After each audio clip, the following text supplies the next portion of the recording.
Hi, I'm Chris Kepler, and welcome to Does This Happen to You? I'm an actor, voice actor, audiobook narrator, and writer. I love reading, pondering, and sharing humorous stories about the freakish things that happen in everyday life.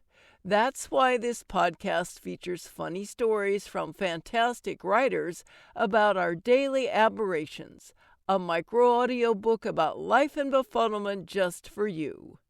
Our story this week is from Brad Snyder, who you'll find on Medium.com. And here is: Every day I pray my 7-year-old daughter will quit the violin. It's a twinkle, twinkle daily nightmare. There are so many reasons I want my daughter to ditch the violin. A few days ago, she screamed like a raving lunatic when she couldn't play May Song correctly, as Emma hurled herself backward onto her bed, yelling, "I can't do it! I can't do it!" Her violin bow, not for the first time, nearly poked my eye out. Last week, she moped for a solid hour because she did not qualify for the ice cream party reserved for students who met the 100 Days of Practice challenge. Who are these kids, and do they not know about Netflix? Emma did 4 consecutive days of practice and argued that it was worthy of celebration. I gave up fighting with her about resuming the challenge after she gritted her teeth at me so hard she caused herself a bloody lip. It's one thing to push her to read or do math, which might enable her to one day afford a vacation home in Aspen that I can visit in retirement. But fighting the good fight over musical enrichment at the risk of substantial dental injury is something else entirely. I haven't even mentioned what's involved with the actual lessons.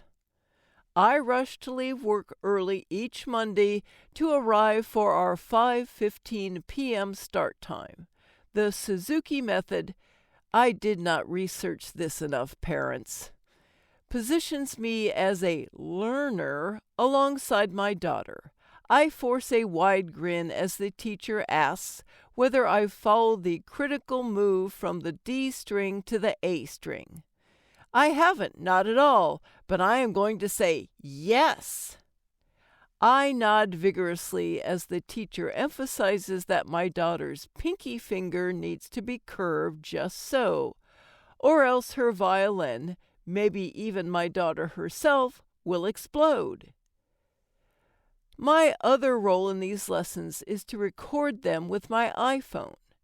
This is a unique form of torture, as every part of me wants to be doing important work, like finding inspiration on Pinterest for rearranging our cereal cabinet, ordering Q-tips on Amazon, or Googling Rihanna's net worth, $1.4 billion as of 6 seconds ago. Instead, I hold the phone steady and pray that the teacher cannot read my mind, which is filled with the same thought every week, namely, why can't you record these instructions yourself and post them to YouTube to make life simpler for, well, everyone? Yesterday, the teacher forgot what time our lesson started, and I had to wait 15 minutes. 15 minutes! To begin our 30-minute lesson. At the 12th minute, I emailed my husband with the subject header, violin, saying, I can't do this. Twice, I picked up my daughter's violin case in an attempt to leave, but a bout of sudden onset parental guilt paralyzed my legs. I am starting to appreciate my parents, yes, you boomers, and their approach to parenting. I cannot remember a single childhood conversation about my clarinet. There was no push for me to practice, nor resistance when I decided to quit after just a year. My older sister also quit clarinet. Why were we playing clarinet? After 2 years. At some point in middle school, my parents also let her quit tennis and then dance with nary a fight. It was the Reagan era, and by all accounts, the golden age of easy breezy parenting. Then there's the issue of my daughter's fingernails.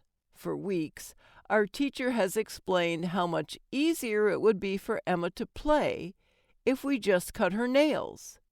We can do that, I say while crossing my fingers behind my back. I don't mention that for the first 5 years of my daughter's life, the only person Emma would let touch her nails was our cleaning lady during bi-weekly visits. Emma now has to leave for school before our cleaning lady arrives, so cutting her nails is another epic fight. Naturally, things have slipped. At our most recent lesson, our violin instructor suggested she could cut Emma's nails for us. At first, I assumed this was an effort to shame us into doing it ourselves, and I called her bluff. "Please, have at it," I said. The instructor waved her violin bow 3 times and poof, a little zippered bag appeared in her hands. She opened it up to grab her magic scissors. I was thrilled. Any outsourcing of parental responsibility makes me feel like some kind of genius from McKinsey & Company. But alas, the instructor could not locate her scissors. This was devastating. Being able to combine a chore like nail cutting with violin instruction is the only thing that could make me root for my daughter to continue her musical education. So, I have begun experimenting with the nuclear option during her violin-inspired tantrums to force an end to all this. The first time I shouted, "If you don't stop, I'm sending the violin back and your lessons are over." I realized I'd made a rookie mistake. I made it sound too much like a punishment. She immediately resisted, promising to behave, to practice every day, and to even let someone besides our cleaning lady cut her nails. I tried a different tact the next time I sought to manipulate her into violin retirement, which was either yesterday or 5 minutes ago. I started with empathy for her plight. I agree that it's way more fun to throw paper ninja stars across our living room than to practice the violin, I said. Would you like to throw some paper ninja stars across the living room, perhaps even at my head? I hope my expression of understanding would signal openness to her taking ownership of her musical journey by quitting. But she didn't take the bait. She replied, "It's okay, Daddy. I can practice first and then throw paper ninja stars at your head." So I need help. I would never tell her to quit. I'm obviously a very good parent. I'm left only with the hope that one or ideally several of her classmates will explain to her that playing the violin is lame. Last night, my husband and I arrived home and were greeted by tender sounds from a pitch-perfect violin. We thought it might be coming from our daughter's Suzuki Violin School Volume 1 CD, the one we are to listen to 79 times a day. But it was Emma playing her violin while a babysitter listened with pride. It was wonderful. And for at least 3 seconds, I felt gratitude that Emma has continued with her lessons despite my daily prayers for her to quit. "How did you get her to do that?" I asked the babysitter. "I gave her a choice between reading or violin," she replied. Thanks so much for listening. If you enjoyed this story, let me know and share it with your friends. Follow me at Chris Narrates on Twitter or Chris K. Kepler on Facebook, or check out my website, chriskepler.com.